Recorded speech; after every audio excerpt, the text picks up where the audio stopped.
Welcome to This Week in East Brunswick. Last weekend, in preparation for Thanksgiving, residents crawled, trotted, and ran for a chance to win a turkey at the township's annual Turkey Trot. We'll show you some of the scenes from this year's event. The India Association of Garden State held their Diwali celebration, and we'll have some highlights from that as well. Mark Nonestide from the East Brunswick Museum will have information on the annual holiday house tour that takes place in the Old Bridge Historic District.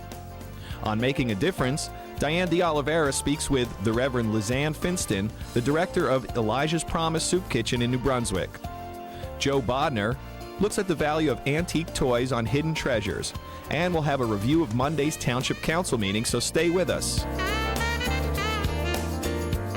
Last Sunday, East Brunswick held their annual Turkey Trot races at East Brunswick High School's football stadium. First place finishers won a 12-pound frozen turkey. The event featured races for people of all ages. Here are some highlights. Turkey in the straw, turkey in the hay, turkey in the straw, what do you say? Funniest thing I ever saw. Here's a little tune called Turkey in the Straw.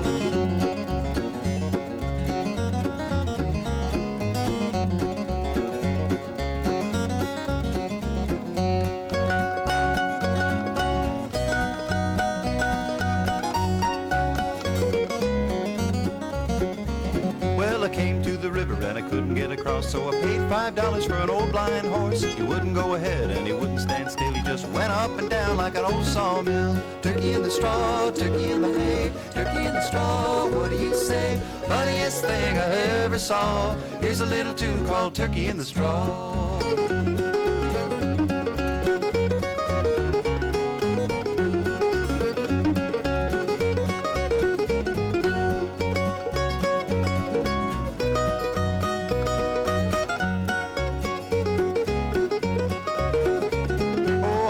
To milk, but I didn't know how. I milked the goat instead of the cow. A monkey sitting on a pile of straw, winking his eyes at his mother-in-law. Turkey in the straw, turkey in the hay, turkey in the straw, what do you say? Funniest thing I ever saw. Here's a little tune called Turkey in the Straw.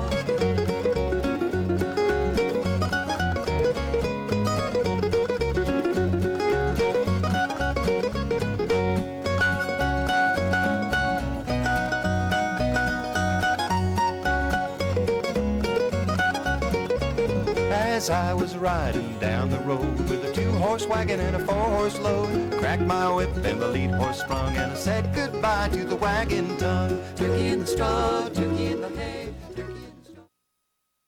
The India Association of Garden State celebrated Diwali, the Festival of Lights, at Churchill Junior High School on Saturday night. After a banquet of Indian delicacies, children from 4 to 18 performed traditional dances.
The festival is celebrated throughout India and is considered the beginning of the new year. It is celebrated for 5 days. The India Association of Garden State is a local nonprofit organization dedicated to promoting Indian culture. For information, you can call 732-257-3672. At last Monday's town council meeting, Leslie McGowan, Director of Planning and Engineering, spoke about the Council on Affordable Housing, or COA. Now, I'm here tonight. This is a follow-up of an action the council took earlier this year, which was a condition of our extension of time to the end of December 2005 for the legal protection from affordable housing lawsuits was granted to us by COA, conditioned on us preparing a new housing plan and fair share plan under the new Round 3 regulations of COA. Since the 80s, we have created a total of 739 affordable housing units in town, and out of those, for this third round, 81 of those count as third-round credits. In terms of the report you have, everything in the report is dictated by municipal land use law and the third-round COA regulations. Now, I'm not going to go through all the details, but in there are updated demographics since the 2000 census was issued, and an updated approach to how we'll deal with affordable housing over the next 10 years. The numbers, well, everybody talks about the numbers or the quotas or what have you, which is really a negative connotation, but essentially in round 1, the town had a requirement to provide 1,400 to 1,600 housing units, and that came out of the court. And in round 2, we had a requirement to provide 658 housing units. In both those rounds, to a great extent, we relied on inclusionary zoning, which was basically giving developers a density bonus in exchange for the construction of affordable housing. In the last round, we started a new program towards the end, as East Brunswick has gotten built out, and that was the buy-down of existing multifamily units in conversion to affordable rental housing. And that, particularly in the early 90s, worked really well because the real estate market was depressed, and we could buy townhouse units, flats at a market price, and then the East Brunswick Housing Corporation would buys down the cost and rents them out at affordable levels.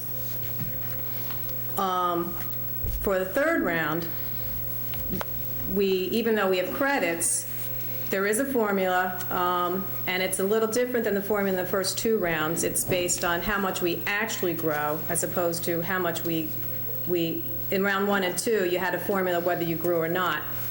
And it's based on we have to provide 1 affordable unit for every 8 residential units that are built between 2004 and 2014, and 1 unit for every 25 employees generated by non-residential development.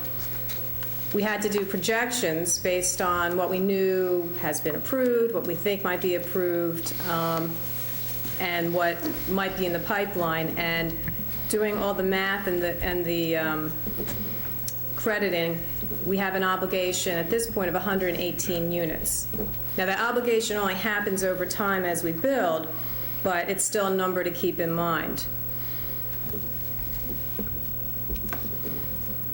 Where we stand is 50% of those 118 units can be senior affordable units, and we already meet that at this point because we have 64 age-restricted units that have been approved through National Church residents and also the ERISA development.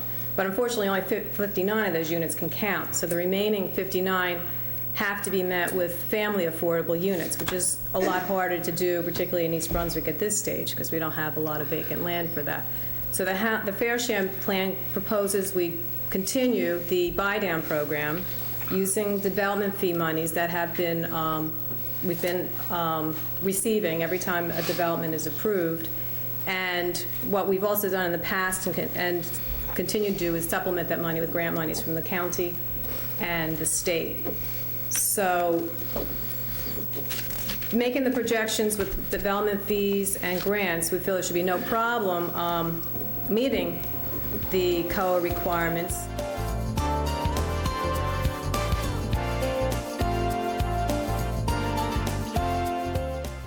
The season of giving is upon us. And a group based in New Brunswick that's already dedicated to helping people is hoping to make this holiday season a special one. Hi, I'm Diane de Oliveira, and joining me today is the Executive Director of Elijah's Promise, the Reverend Lizanne Finston. Thank you so much, Reverend, for being here today. Hi, Diane. You do so much throughout the whole year trying to help the needy, but this time is especially important. What are you looking to collect, and how many meals are you hoping to provide throughout this season? Well, during this season, we'll be serving as many meals as we do throughout the rest of the year. In fact, the last few months, our numbers have been increasing. We were serving about 10% more people than we served last year, so the need is increasing. And in fact, donations are down this year. I think we're experiencing some donor fatigue from all of the natural disasters that we've experienced this year. So we're really looking forward to being able to meet the increased need and doing that with less. And we're going to do everything we can to make that happen. So you said there's a 10% increase, but does it normally go up during the holiday season, or do you generate more meals during that time? We usually see a little bit of an increase over the summer months and then a little bit of a decrease when the weather gets colder. But this year we're seeing really a reverse of that. So we're expecting the need to continue to increase. How many meals a year or month do you typically generate? Last year we served just over 95,000 meals. Wow. We're serving anywhere from 125 to over 200 people at each mealtime. Now, the people that are coming to you, is it because they're losing their jobs?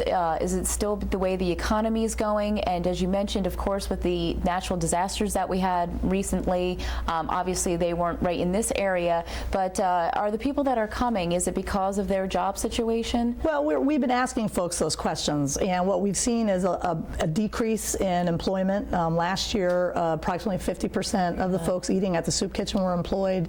Right now, as of the beginning of October, about 30 to 35% are employed.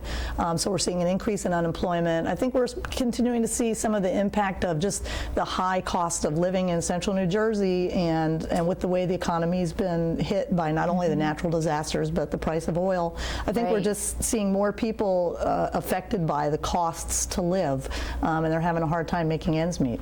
Now, you get donations throughout the year.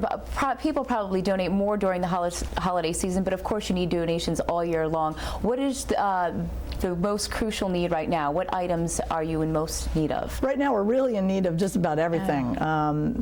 Canned fruits and vegetables, staple items, pastas are always needed, frozen meats, and in fact we're trying to serve more fresh foods at our meal times because we're working to try and improve the nutritional value of what we're feeding people. So any donations of fresh produce and salad fixings and those kinds of things are always always needed and appreciated. Now, for people who do want to make donations, whether it's monetary or food, can they drop it off right in New Brunswick, or do you have other locations throughout the different counties? They can drop it off to us at 18 Nielsen Street in New Brunswick. We're right off of Route 18, or give us a call, and if it's a large enough quantity, we'll be happy to make arrangements to come and pick it up. And of course, one thing that makes the Soup Kitchen so successful is the volunteers behind it. How many people do you have working for you on a regular basis, and do you increase that during the holiday season? Yeah, we wouldn't be able to do what we do if it weren't for the generosity and the goodwill of so many wonderful people from across the central New Jersey area who volunteer their time. And we really have about 12 to 15 people it takes at each mealtime to pull off a meal. They're doing the cooking and the serving. We tend to see an increase a little bit around the holidays, because that's a time, I think, especially Thanksgiving and into Christmas, when people are thankful and thinking about how to give back as a sign of their thankfulness and gratitude for all that they have. But we also, as you mentioned, need folks all year round. So we like to encourage people to think about helping at the holidays, but also recognize that February is a great time to come out and help, and July and August.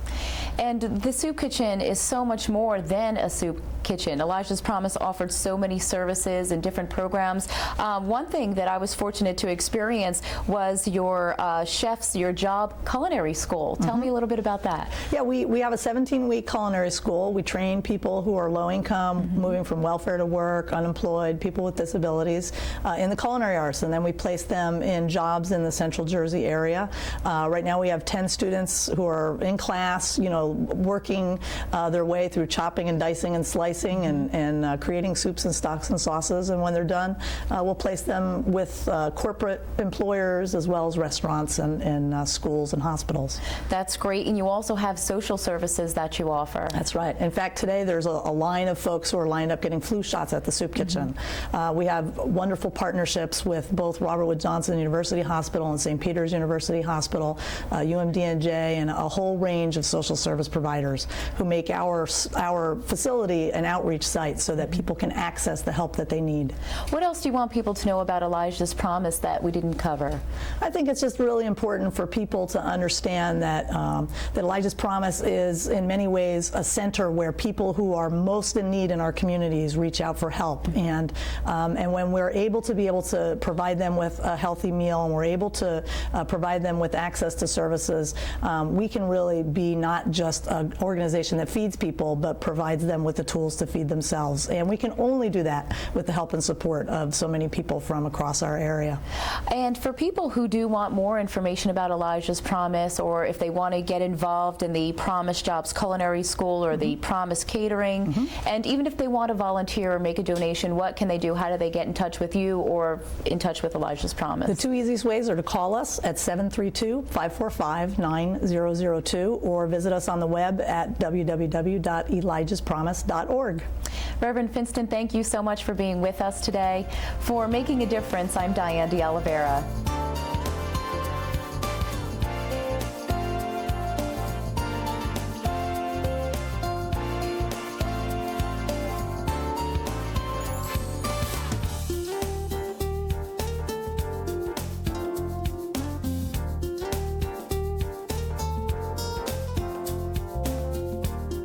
Hi, and welcome to Hidden Treasures. I'm your host, Joe Bodner. Today we're going to talk about collectible toys. Not just any ordinary toys, but very special toys, unique in nature. These particular toys are mint in box, and they just sold last week at our public auction. We'll give you the prices afterwards. But what do you think they might be worth?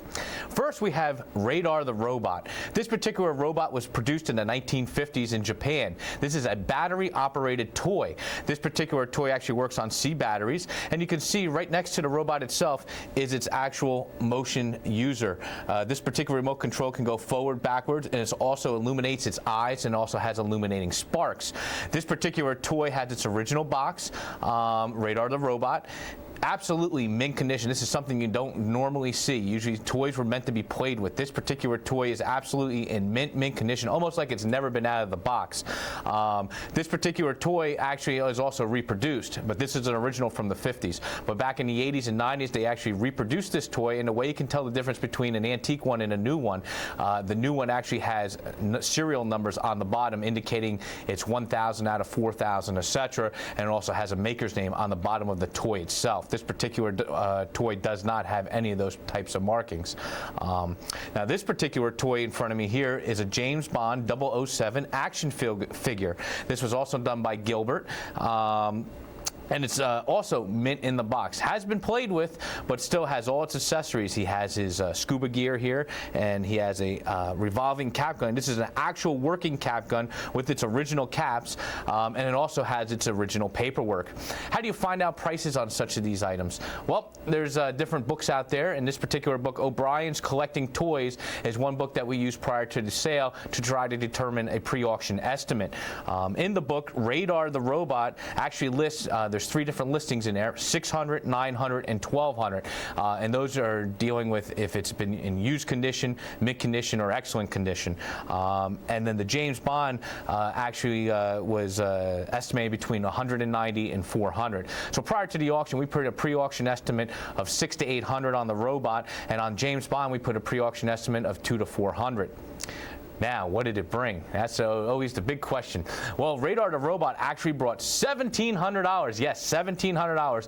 It was unbelievable. Actually, a person in Singapore saw it on the internet and purchased it through eBay Live Auctions, which our auctions are affiliated with. We didn't expect that one bit, but even though it booked for only $1,200, a toy in this type of condition is a premium, and that particular, you could basically name your price, and that's why it brought $1,700. The James Bond brought $225, which I thought was a little bit below what it should have brought. However, still, toys that are in mint condition always commend a premium because of its condition. And if you think you have a hidden treasure and like to appear here on EBTV, give me a call at 732-951-2100 or drop us an email at bodnersauctions@worldnet.att.net. Until next time, thanks, and have yourself a wonderful day. Hi, I'm Cindy O'Connor for This Week in East Brunswick here at the East Brunswick Museum with the president of the board of directors of the museum, Mark Nonestad, to talk about some holiday events that will be happening in the Old Bridge Historic District here. Hi, Mark. Hi, Cindy. How are you? Good, thanks. Tell us about the holiday house tours. Sure. We have a wonderful program in December. It will be Sunday, December the 4th, from 2 to 6 p.m., and it is a historic house tour. The museum is in the heart of a historic district, and there are many homes in the neighborhood that date back to the 1700s, and they're privately owned, and several of the homeowners have offered to open up their houses to the public to come in and look at the holiday decorations and learn a bit about the history of the community through these houses. And what do people need to do to participate? If they'd like more information, they can call the museum at 732-257-1508. We're offering the tour free, although we accept donations, and we just want them to come down and partake in the tour. Can you bring your children, or is this an adult activity? Absolutely. We want all families to come, children included, and we want everybody to have an understanding of the history of the area, and it's a good opportunity for them to come down and see buildings that are rarely open. I noticed that you have some trees here in the museum. Now tell us about the exhibit. Certainly. Also that day we're going to be officially opening our holiday exhibit here at the museum. We have display cases that are filled with antique ornaments and different historic trees representing certain time periods, and we'll officially open it that day, and it'll be an added extra thing for visitors to see the exhibit. You know, a lot of people are new to the township and aren't really familiar with the East Brunswick Museum, even the fact that we have a museum here in East Brunswick. For those of us who aren't, can you give us some background? Certainly. The East Brunswick Museum is housed in what was a former church built in 1862, and we have a large collection of historic artifacts from East Brunswick and the surrounding communities. And the museum opened in 1980, and we continue to collect artifacts, and we have displays, exhibits, and programs that help tell the story of our township. And how do people get here? The museum is located at 16 Maple Street. We're in the heart of the historic district. We're located off of Old Bridge Turnpike near Main Street. And if they need directions, they can call the museum, and we'd be happy to assist them in coming here. Again, people get a bit confused about this Old Bridge historic district. What is that about? Right, certainly. The name Old Bridge, people sometimes confuse it with Old Bridge Township. The two areas are separate. This section has always been part of East Brunswick since our township was formed in February of 1860. It just got its name because there was a bridge that spanned the South River historically in the 1700s, and when the bridge got old, it became known as the Old Bridge, and the name stuck with this section of East Brunswick. And if people would like to visit, when can they come? Certainly. We have public hours, Saturdays and Sundays from 1:30 to 4, and we also have a staff person here during the week on Tuesdays and Thursdays from 9 a.m. to 3 p.m. All right. Thanks very much, Mark.